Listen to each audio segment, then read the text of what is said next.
इन्हें चाहिए कुछ फिज।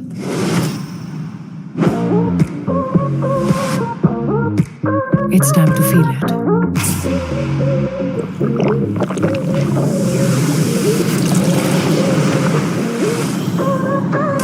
पानी में फिज जगा दे, पानी में फिज जगा दे। Apple Fizz. Feel the fizz.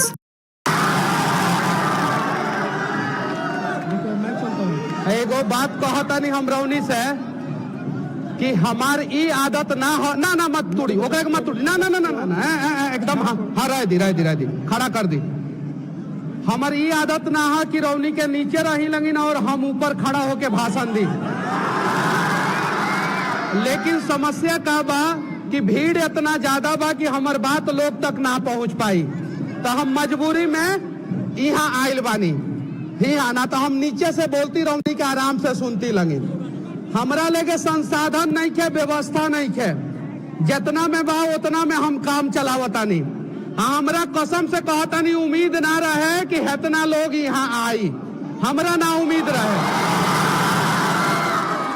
Congress वाला लोग कहता हमरा के कि भाजपा खड़ा कैले बा कांग्रेस के वोट काटेला। अब भाजपा वाला लोग कहता कि कांग्रेस खड़ा कैले बा भाजपा के वोट काटेला। हम केहू के वोट काटेला नहीं की खड़ा भइल, हम चंपारण के भविष्य बदले ला खड़ा भइल बानी। हमरा लगे केहू कार्यकर्ता नहीं खे चाची, हमरा लगे रौनी के आशीर्वाद बा। हमार भाई बाटे लोग, हमार दोस्त बाटे लोग, और वादा करता नहीं कि जौन खपड़ा के घर वाला मनीषवा के रौनी के इतना प्यार दे के मुकाम तक पहुंचाले बानी लगिन, रौनी के वादा हम ना तोड़े।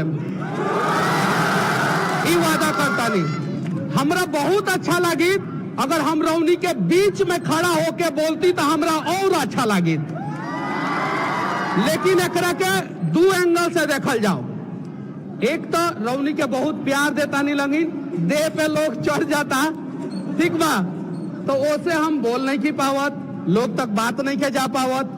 लेकिन रौनी के जब थोड़ा सा हमरा के सेलिब्रिटी मत बनाई लगिन, अगर हमरा के सेलिब्रिटी बनाए लगिन तो हमर घमंड मूड़ी पे हावी हो जाई। हमरा के अपना बीच में रहे दी लगिन, हमरा के अपन लड़का बना के रखी लगिन। हमार मजबूरी ना होके के चाहिए कि हम छत पे चढ़ के भाषण दी। हमार मजबूरी ही ना होके चाहिए, हमार ही होके चाहिए कि हम एक बेर कहनी तो सब लोग बैठ गए, अब बीच में खड़ा होकर हम बोलनी तो सब लोग सुन लेलक, तब जाके बदलाव हुई। तो रौनी के अगर तैयार बानी लगी तो हम बीच में आवे लग तैयार बानी, लेकिन सब कोई के बैठे के पड़ी। क्योंकि हमरा खुद अच्छा नहीं क्या लागत। हम अमिताभ बच्चन तो है ना, शाहरुख खान तो है ना कि अपना घर से हाथ हिला देनी या रौनी के हाँ हाँ कर देनी लगी। हम रौनी के लड़का हैं, हमरा के यहाँ के लोग कहलक कि ऊपर चढ़ जाई, हम आई यहाँ रौनी के सुन लेनी लगी। हमरा यहाँ से बोले में मजे ना आई, अच्छे ना लगी, ना अच्छा लगी हमरा।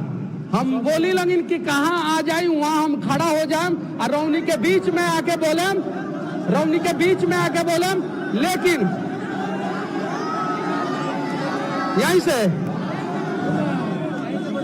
अच्छा एगो बात बताई लगिन, एगो सवाल पूछम, हम जवाब दी लगिन। पिछले 40 साल में बिहार से कई गो गरीब सांसद और कई गो गरीब के लड़का विधायक बनल बा।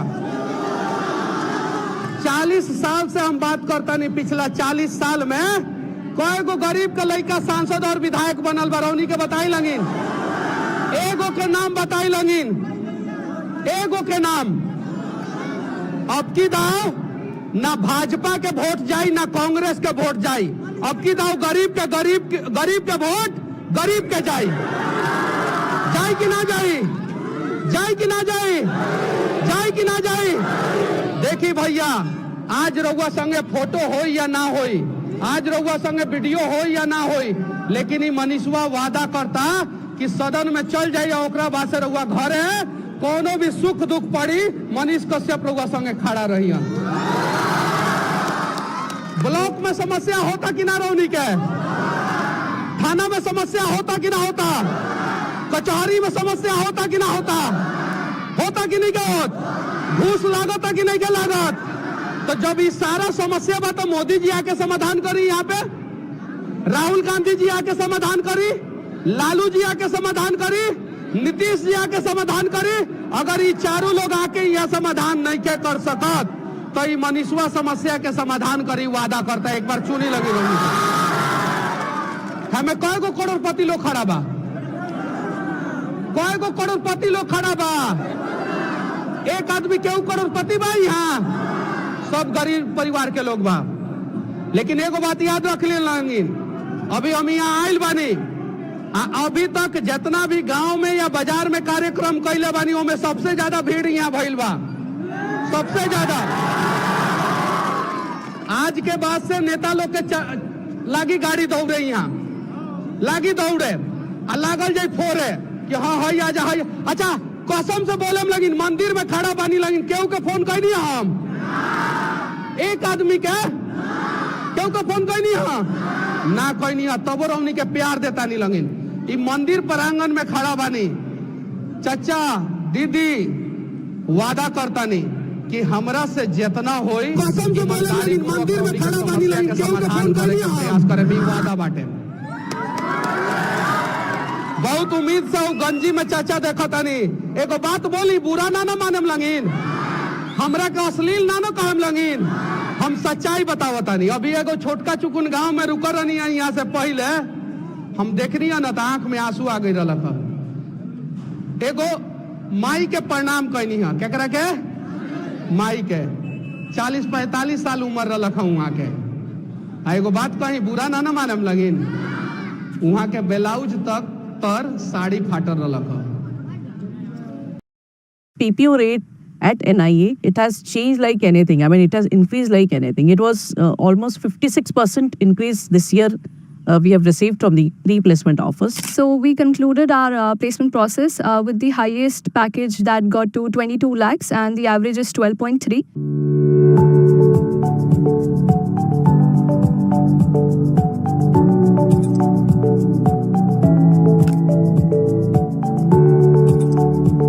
Hi, my name is Nishtha Arora. I am PGDM second year student, batch 22-24. I hail from Chandigarh and I am a BCom Honours graduate. I am Rahul Philip. I am a mechanical engineer from Symbiosis, Pune. I did a stint in Hero MotoCorp as well, wherein I realized the importance of insurance and how it's helping others save the cost and is a backbone for a lot of people. I'm Dr. Vaishali Bambure. I'm working here as a placement officer since 1991. I have joined this PGDM in 2010-12 and since then it is a 100% placement. It's a 19th record-breaking year for the placements. I think MBA gives you the vocational knowledge, it helps you upskill and it makes you ready for the professional environment. I chose specialization in insurance and risk management. So like every other student, I also applied for different colleges and at the end I had 3 to 4 options in my hand. So I had to take a call on that. So I analyzed the fact that there is a lot of growth opportunity that lies in front of me. So that's why I decided to pursue my PG in insurance and risk management. I would say this is not a non-technical background at all, because insurance is something that requires a lot of technical expertise. What insurance policies to sell to what people at the right time is something that we really need to delve deep into. Especially, we also need to know the customer, what the requirements are, as well as the industry insights of what sort of risks there are in the industry and what products we have to mitigate those risks for the customer. So nowadays students have become more aware about what roles they require. So predominantly NI students are working in the technical roles in the insurance companies. However, consulting roles, actuarial analyst roles are very, very important for them now. And they are also inclined towards enterprise risk management roles and interested in, because of the disruption in the IT, they are interested in the InsurTech company as a business analyst role. I was part of the placement committee itself, and being a placecomer, it was our moral and professional duty to ensure that each and every student of ours, they get absorbed suitably.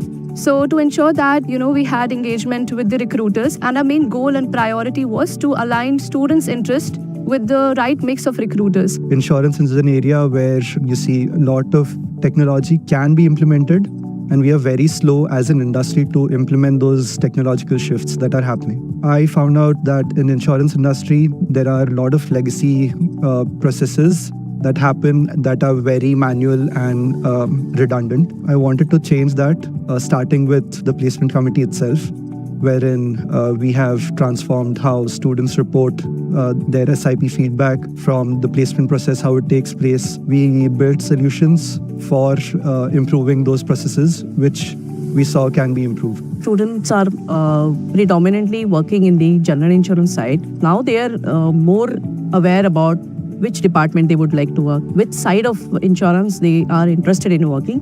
So they are upskilling themselves in that space. Since the interest of the students in life insurance side is not much, so we are guiding them. My alumni are guiding them. We are having guest lectures in life insurance space, and nowadays life insurance companies are also coming forward to take students from NIA because they are paying very well. And we even ensured that there are regular professional enhancement workshops. So these kind of workshops not only help the student to crack the interview, but they also help them in the future. Placement committee organizes a lot of activities that we undertake. So be it professional enhancement programs, or be it contacting alums or industry experts to come to the institute and pass some knowledge. This gave me an exposure about how to coordinate and what sort of back-end administrative tasks do happen for making these things a reality. This gave me an insight on how and what to prioritize, and then how to go ahead with the execution part of it.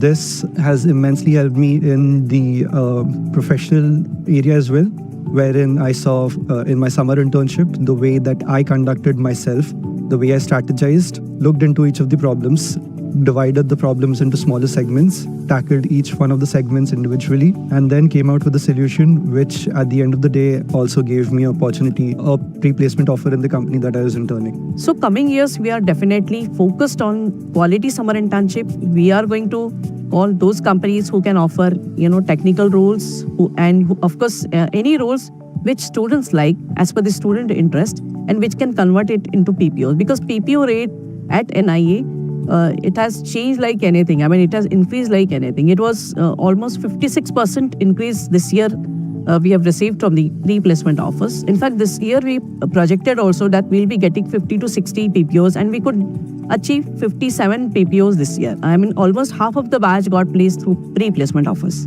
So what the placement committee does is every year after we have a 2-month compulsory SIP. So once the student they're back from the summer internship, we come and the students they start receiving the PPOs. So then we calculate that how many number of companies we will be requiring for the rest of the batch. So after the calculation is done, we visit different parts of the country. We go to Mumbai, Chennai, Delhi, so on and so forth. And then we go there and, we target which all companies we are willing to invite. So there are different companies like general insurance companies, brokers, life insurance companies. So that is all there. So we go there and we pitch them and we invite them to come for the process. I'm hired as a project manager in Cogstate Technologies. It's a US-based insurtech company which handles the day-to-day dealings of insurance companies in the US market. It's a role that is being offered here at NIA for the very first time, which is a great sign that we as NIANs are moving to pushing our boundaries and inviting more companies, and not just in insurance sector but all the allied sectors as well. I am fortunate enough to get a managerial role. This is because the academics here at NI are not necessarily completely focused on insurance. It's a split between 40% insurance domain subjects and 60% of managerial subjects, where you get a perspective of all the managerial areas: finance, marketing, IT, accounts, everything that's covered as you need to know as a managerial student. This is how we are bifurcating the batch into, some more towards almost my 50% of the batch placed in the general insurance side, and almost 20% to life insurance side, or 15 to 20% again in the insurance broking side, and 10 to 15% with the towards the IT side. And this is how it's a beautiful bifurcation of the companies as per the sector. Coming from a non-IT background, there's a great need for me to reskill myself, wherein I need to understand what the developers are saying in their language with meeting the needs of the customer who is speaking an insurance language. Coming from the insurance background, I can pretty much now understand the insurance basics and understand what the requirements are. But here on the company end, I need to figure out what the developers and how they are meeting the deadlines and what sort of difficulties that they are facing to solve their issues as well. In the final placement, I got an offer from HDFC Urbu. So I got the same role as property underwriting. I think I got the role because of the internship that I did. So the 2-month exposure there, it helped me, and also my interest areas. So my role will be in the property department only, and we will be analyzing different proposals and different risks and deciding that whether to retain it or not. So we concluded our placement process with the highest package that got to 22 lakhs, and the average is 12.3. And to ensure that each and every student gets placed, we conduct regular workshops, and we do a lot of mock GDPIs that help them to crack the interview. Personally, I believe in the relationship, and I have a very good relationship with my entire HR fraternity. So I believe in meeting people, talking to them, and we are doing a lot of MOUs with the insurance companies. So in terms of we call them for the guest lecture, we conduct hackathon, then we do a lot of joint research, we do competitions, we send students to the companies on the job training. We call company here for the publication. We call company here for judging a lot of events. So this is how we build up our relationship with the companies. So it should not be restricted to only placement. I believe in, going beyond that. So that's how we call them for many activities at NIA.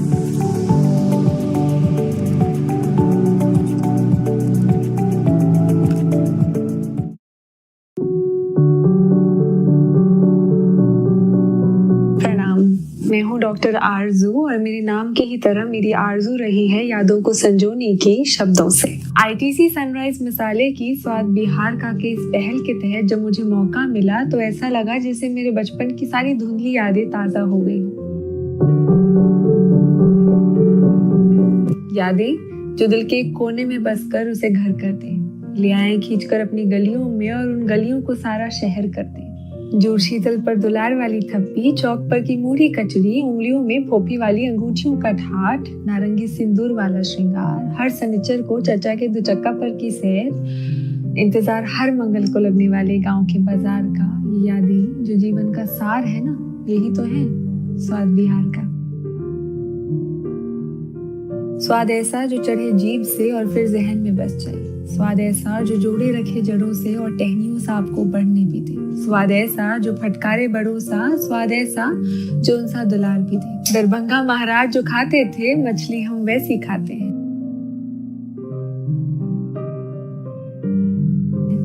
सरसों के मसाले में उसे जमकर चटपटाते हैं।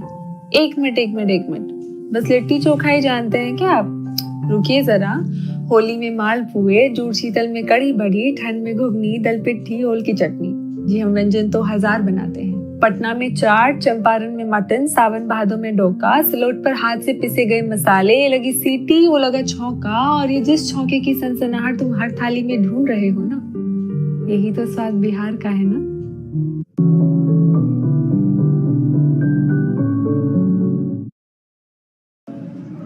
हुआ क्या blouse तर साड़ी फाटर रख इज्जत के ढकी के रौनी के बताई लगिन के ढकी इज्जत के बताई लगिन ई अपना सभ्य समाज लाख गलत बात बाकी राम हमने जैसा मर्द के रहते हुए अगर एगो औरत के साड़ी फाटल रहता ब्लाउज तर तो अपना लाख अपमान के बात बा। में बगले में यहाँ से 1 किलोमीटर पहले, यहाँ से 1 किलोमीटर पहले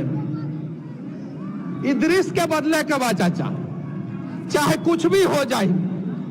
जब गांधी जैसा आदमी मोहनदास करमचंद गांधी अलन यहाँ हमनी के साथ खड़ा हो गए निसन तो महात्मा बना दे निसन, तो गांधी के महात्मा बना दे निसन, तो हम अपनी के गांव के औरत लोग के इज्जत बचा सकते हैं कि ना बचा सकते हैं सर? तो क्या बचाई एकदम प्रयास करे के बाटे। एगो लड़का हमरा के माला पहनई लख, यहाँ जब हम मंदिर में घुसत रहनी तब वो लड़का के ना हम पैसा दिल रहनी, ना वो लड़का के चिन्हतानी, ना लड़का के बाबूजी के चिन्हतानी, तब वो माला पहनई लख हमरा के। वो लड़का 7-8 साल के लड़का रख 9 साल के। अब बताई ओकरा के कहले बाटे कि मनीष कश्यप के माला पहनावा पहनाइबा तो तोहर भविष्य बदल दियन, क्यों कहले बा? जब हमरा कहला पे पुल गिर गई भैया, जब हमरा कहला पे सरकार गिर गई तो हम एगो बात कहता नहीं कि हमरा कहला पे चंपारण जौन बाटे ना पूरा बिहार में, हम भारत के बात नहीं की करत, पूरा बिहार में अगला 5 साल तक खाली पश्चिमी चंपारण के चर्चा होई। वादा करता नहीं अगर रौनी के हमरा के जिताएम लंगी तो ई वादा करता नहीं। रउआ हमरा के पसंदो ना करम ना भैया तबो रउआ ला सही सड़क मनीषवे बनवाई। रउआ हमरा के पसंदो ना करम ना दूसरो पार्टी के वोट देम ना तबो भैया रउआ ला के अस्पताल में व्यवस्था मनीषे कश्यप करैहन। ई वादा बाटे। रउआ हमरा के विरोध में, रउआ हमरा विरोध में जाके वोट मांगे में कोनो पार्टी लख ना तबो रउआ लड़का के नौकरी के व्यवस्था मनीषे कश्यप करियन। ई वादा बाटे। हम पूछा था नहीं कड़वा सवाल, मंदिर में खड़ा बानी, झूठ मत बोले लंगिन। कए गो भाजपा के कार्यकर्ता के लड़का के नौकरी जौन बाटे भाजपा के नेता लोग देले बाटे लोग चंपारण में, एगो के नाम बताई लंगिन, एगो के नाम बताई लंगिन। कए गो कांग्रेस के नेता जौन बाटे कांग्रेस के कार्यकर्ता के लड़का के नौकरी देले बा, एगो के नाम बताई लंगिन रौनी के, एगो के नाम बताई। हम कहता नहीं भैया 1 लाख लड़का लोग के रोजगार देम, अगर ना दे पाए मंदिर में खड़ा बानी स्टाम्प पेपर पे लिख के देम हम कि अगर हम ना दे पाए 1 लाख लड़का लोग के रोजगार तो 5 साल के सैलरी हम वापस करे 2029 के लोकसभा चुनाव ना।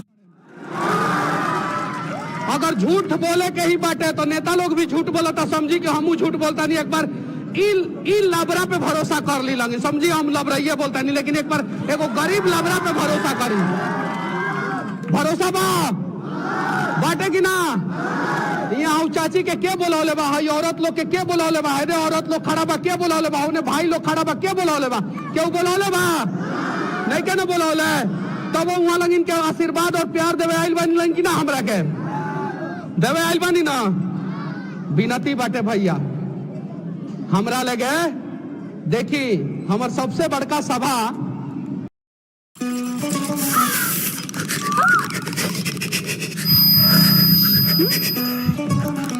अरे कटेगा ना, अरे छिलेगा।